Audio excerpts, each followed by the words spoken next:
We're going to be in Exodus 31 and 32. Exodus 31 and 32. We left Moses up on the mountain. He's been up there for 40 days, and the people down in the valley are beginning to get anxious for his return. And as a result, they make some horrible decisions between the leadership and the followership that's down in the valley. They make some terrible decisions. But let's start reading in verse 18 of chapter 31. When the Lord finished speaking to Moses on Mount Sinai, he gave him the 2 tablets of the covenant law, the tablets of stone inscribed by the finger of God. When the people saw that Moses was so long in coming down from the mountain, they gathered around Aaron and said, "Come, make us gods who will go before us. And as for this fellow Moses who brought us up out of Egypt, we don't know what has happened to him." Aaron answered them, "Take off the gold earrings that your wives, your sons, and your daughters are wearing, and bring them to me." So all the people took off their earrings and brought them to Aaron. He took what was handed to him and made it into an idol cast in the shape of a calf, fashioning it with a tool. Then they said, "These are your gods, O Israel, who brought you up out of Egypt." When Aaron saw this, he built an altar in front of the calf and announced, "Tomorrow there will be a festival to the Lord." So the next day the people rose early and sacrificed burnt offerings and presented fellowship offerings. Afterwards they sat down to eat and drink and got up to indulge in revelry. Then the Lord said to Moses, "Go down, because your people whom you brought up out of Egypt have become corrupt. They've been quick to turn away from what I commanded them, and have made themselves an idol cast in the shape of a calf. They have bowed down to it, sacrificed to it, and have said, 'These are your gods, O Israel, who brought you up out of Egypt.'" I want to notice several things about this scenario. First of all, there is no oops in this process. This is a group decision. This is overseen by the chief guy in charge. Aaron, in Moses' absence, is the man in charge. He's the high priest to be. He hasn't really been named high priest yet, but he acts as high priest in Moses' absence. And he calls for and creates this calf. Now, the phrase, "they said," "these are the gods that brought you up out of Egypt." I don't know if some translations have that identified as Aaron said to them, "These are your gods." But it was decided among them that these were to represent the gods that brought them up out of Egypt. Now, if you remember, when God first spoke to them, what was the first thing he said to them? "I am the one who brought you up out of Egypt, and you will have no other gods before me." What was the second thing? "You will not make for yourselves any graven images." So Numbers 1 and 2 are out the window. Don't take the name of the Lord your God in vain. If you interpret that as taking God's name but not taking it seriously, well, you've got number 3 involved in there. So, before Moses arrives with the tablets, they have already broken down the first 3 or 4 of the 10 Commandments. The interesting thing about making idols, to me anyway, has always been how people decide what the idol wants them to do. Right? They come to Aaron and they say, "Make us a god." Isn't that an interesting phrase? Make us a god, so that he can lead us. So we're going to create him so that he can lead us. Well, who's going to decide what this God wants? We are. Right? We get to decide what we want our God to be. There's a lot of that goes on even in our culture. They will say that they worship God. They may even say that we worship the same God that they worship. But they decide in their own hearts and in their own lives what it is that they think God wants them to do. And so they follow the God that they have created for themselves rather than listening to the voice of the God that is commanding them. I looked up just to make sure, but when you get into the idea of psychoanalysis and counseling, there are three main things that people want. Number one, they want to belong. They want attachment. Right? So people want to be connected to other people, and that's usually on their own terms, right? So the second thing they want is control. They want to know that they have the power, that they are able to make their own decisions and do whatever they want to do. And the third thing has to do with the pleasure and pain principle. We want more pleasure, less pain. So when people create a God for themselves, what do they want? They want to be connected to each other and connected to this God. So make us a God that will lead us. They want to be in control. They want to have power. We don't know what's happened to this Moses guy, so we want to decide what we're going to do. Since he's not telling us, we're going to decide for ourselves. And then the pleasure-pain principle, what do they do when they worship? They set up the golden calf. Aaron makes sacrifices to the calf, which means that there's a big festival, because in those days when you made a sacrifice, you ate part of the sacrifice. So not only are they making sacrifices, but they're feasting. So it says that they sat down to eat and drink and got up to indulge in revelry. Would somebody like to give me another polite word for revelry? Okay. The thing that these people are doing is completely ungodly, right? So they have a festival for themselves, and that festival is to please themselves, not to please God. Right? So they sit down to eat, they have a big party, and then they raise up to dance, to play. Different translations have different interpretations of the word revelry, but none of it is wholesome. None of it is a good thing. When they get to Canaan, one of the things they'll run into is all of these fertility cults in Canaan. So as soon as they get there, they're introduced to Baal and Asherah. They're introduced to Molech and Chemosh and Dagon, and all of these different gods and goddesses who are meant to make their lives better by letting them do basically what instinctually they wanted to do in the first place.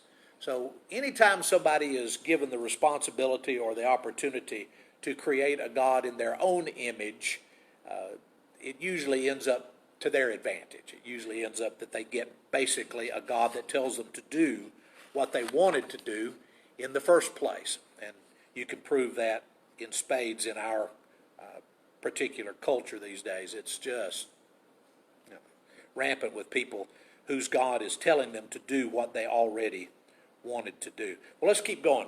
Exodus 32, verse 9. Something I want us to do while we're going through this. Notice who's in charge of leading the people out of Egypt. Who did the people say led them up out of Egypt? Moses. As for this Moses, we don't know where he went. This man who led us up out of Egypt into the wilderness. We're going to make ourselves a god because this Moses who led us out into the wilderness is no longer around. Okay? Was Moses responsible for bringing them out of Egypt?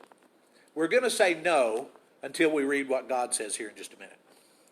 Okay? Beginning in verse 9. I have seen these people, the Lord said to Moses. They are a stiff-necked people. They leave me alone so that now leave me alone so that my anger can burn against them, and I may destroy them, and I will make you a great nation. Now let's flip back up to verse 7. The Lord said to Moses, go down because your people whom you brought up out of Egypt have become corrupt. So the people say, Moses did it. God says, Moses did it. Right? All right. So he tells Moses, you're a good guy. Let's just cancel plan A, and we'll wipe out all of the people that are down in the valley, and I'll make a great nation out of you. What would that do to his promise to Abraham? Would render it null and void, right? These people are so ungodly. They're idol worshipers. They have taken God off the throne and putting this golden calf on there. So God says, we'll just eradicate that covenant, and we'll start over with a new one. Here's the wisdom of Moses. Moses sought the favor of the Lord his God. Lord, he said, why should your anger burn against your people, whom you brought out of Egypt with a great power and a mighty hand. Why should the Egyptians say, it was with evil intent that he brought them out, to kill them in the mountains, to wipe them off the face of the earth? Turn from your fierce anger, relent, and do not bring disaster on your people. Remember your servants Abraham, Isaac, and Israel, to whom you swore by your own self, I will make your descendants as numerous as the stars in the sky. I will give your descendants all this land that I promised them. I will be their inheritance forever, or it will be their inheritance forever. Then the Lord relented and did not bring on his people the disaster he had threatened. Who do these people belong to? They belong to God. Right? Moses said, these are not my people. These are your people. These are the people that you brought up out of Egypt. You came and found me and said, I want you to bring my people up out of Egypt. That's what we've done. And those people down in the valley are part of that promise you made to Abraham, Isaac, and Israel. And so God changes his mind. He relents from the thing that he was going to do. Isn't that an amazing passage? That a mere mortal like Moses, because of his humility, because of his wisdom, because of his love for God and his love for Israel, acts as a go-between and tells God, no, I don't want you to make me a great nation. I want you to keep your promise that you made to Abraham, Isaac, and Israel. And God does. There are probably 1.5 million people down in the valley. Only 2 of them, we don't know this yet, but only 2 of them will get into Canaan. The rest are going to die in the desert. God could have wiped them out that day, and it wouldn't have made much of a difference to any of them besides Joshua and Caleb as far as their entry into the promised land. But Moses doesn't know that yet. He stands firm. He encourages God to do the right thing, and God does. All right, let's keep reading. Verse 15. So Moses turned and went down the mountain with the 2 tablets of the covenant law in his hands. Notice this. They were inscribed on both sides, front and back. The tablets were the work of God. The writing was the writing of God engraved on the tablets. Something that you don't usually think about. When you see the 10 commandments displayed somewhere, you've got the front, right? 1 through 5 over here, 6 through 10 over here. It was written on both sides. It was like a stela. It had writing, on every surface that was available. So God sends this down the mountain. Maybe way more than just the 10 commandments. We asked about that a couple of weeks ago.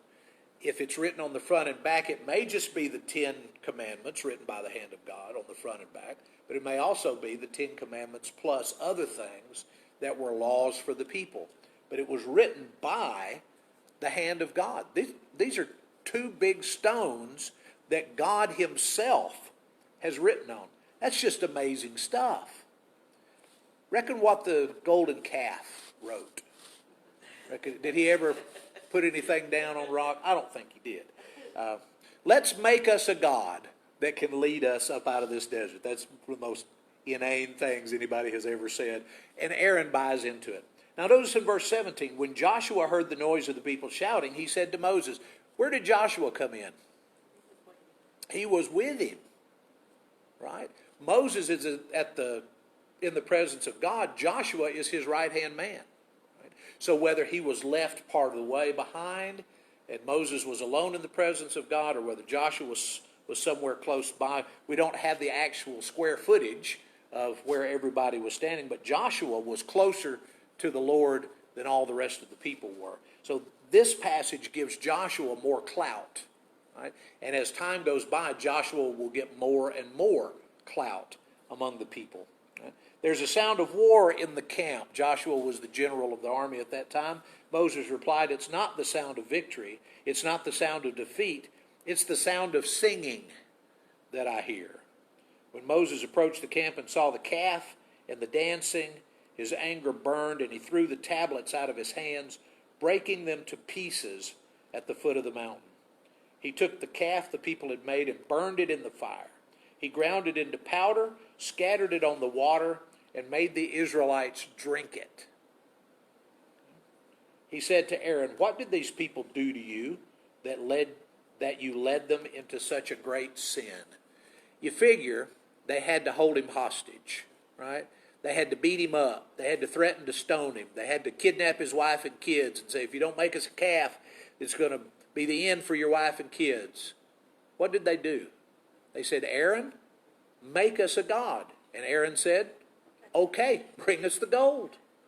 Bring us the gold. And so Aaron forms this calf. He says, don't be angry, my Lord. You know how prone these people are to evil. They said to me, make us gods who will go before us. As for this fellow Moses who brought us up out of Egypt, we don't know what's happened to him. So I told them, whoever has any gold jewelry, take it off. They gave me the gold. I threw it into the fire, and out came this calf. It's amazing. The original telling of the story says he shaped it with a tool. He put some time and effort into this art project. He brought something to the people that they would be proud of. He made them a calf to worship. But when he's talking to his baby brother, he says, oh, it just happened. It just popped out of the fire that way. Couldn't do anything about it. Okay? One thing that I overlooked, and it's not important, but I found it interesting. When he first tells the people to bring the gold jewelry, who does he name off as maybe was wearing these gold jewels, the jewelry? Your mothers, your daughters, your sons. Everybody. Everybody was wearing gold jewelry that they had brought up out of Egypt, right? When they left, they asked the Egyptians for things. They plundered the Egyptians. Then they whooped the Midianites, and they probably got some stuff from the Midianite army. So they've got lots of gold. And everybody's wearing gold. Aaron says, bring me the gold, and we'll make ourselves a god.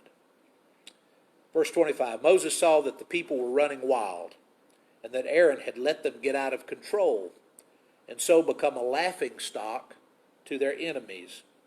So he stood at the entrance to the camp, and he said, whoever is for the Lord, come to me. And the tribe of Levi rallied to him. Who will the tribe of Levi end up being? This is the priestly tribe, right? This is Aaron's tribe. This is Moses' tribe. So it's basically their family that comes to Moses. When he says, I need people to come to me who's for the Lord, it's their family that shows up.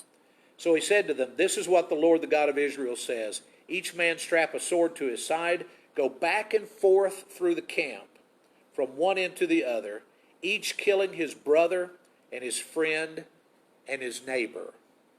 The Levites did as Moses commanded, and that day about 3,000 of the people died. Then Moses said, you've been set apart to the Lord today, for you were against your own sons and your own brothers, and he has blessed you this day. The next day Moses said to the people, you have committed a great sin, but now I will go up to the Lord. Perhaps I can make atonement for your sin. So Moses went back to the Lord and said, oh, what a great sin these people have committed. They've made themselves gods of gold. But now please forgive their sins. But if not, blot me out of the book that you have written. So let's take it a step farther. Okay, Moses, I've had it with these people. I'm going to wipe them out. I'm going to start a new covenant with you and your family. Right? Moses goes down. He calls on his family. His family does the dirty work. They kill 3,000 people. Moses goes back up, and this time Moses says, not only do I not want you to start a new covenant with me instead of the Abraham, Isaac, and Israel covenant, if it will gain forgiveness for these people, then just blot me out of your book. Remove me from your book. What is the book that he's talking about? Is this the first time we've run into it? I think it is. There has always been mention in Scripture of the book, God's book. By the time you get to the end of Revelation, which we will get there eventually, it's called what? The Lamb's Book of Life, right? And God says those whose names are written in the Lamb's Book of Life are the ones that are saved. So if your name is in the book, then you have salvation. Moses says, if it'll help the people, take my name out. The Lord replied to Moses, Whoever has sinned against me, I will blot out of my book. Now go lead the people to the place I spoke of. My angel will go before you. However, when the time comes for me to punish, I will punish them for their sin. The Lord struck the people with a plague because of what they did with the calf Aaron had made. So 3,000 people died in one day. More people die from the plague that God sends on the people because he's unwilling to take Moses out of leadership. He's unwilling to take the deal that he would just forgive them on Moses' behalf. Why? Moses is a man, right? Moses is a great man. Moses is an humble man. Moses is a great leader. He loves the people. What is Moses not? He doesn't have sinlessness so that he can pay the price for somebody else. Who do we need for that? We need Jesus for that, right? So when you get to the book of Hebrews, you see a comparison between Moses and Jesus.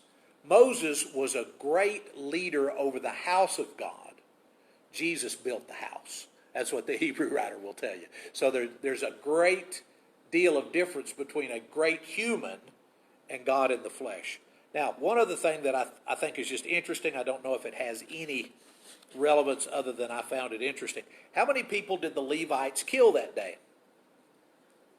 3,000, right? So does the number 3,000 mean anything to you?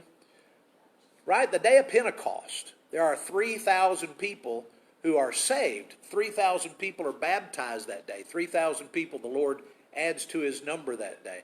And not that there's, a weights and measures thing going on here where God says, well, okay, we wiped out 3,000 for sin. Now we're going to get 3,000 out of sin.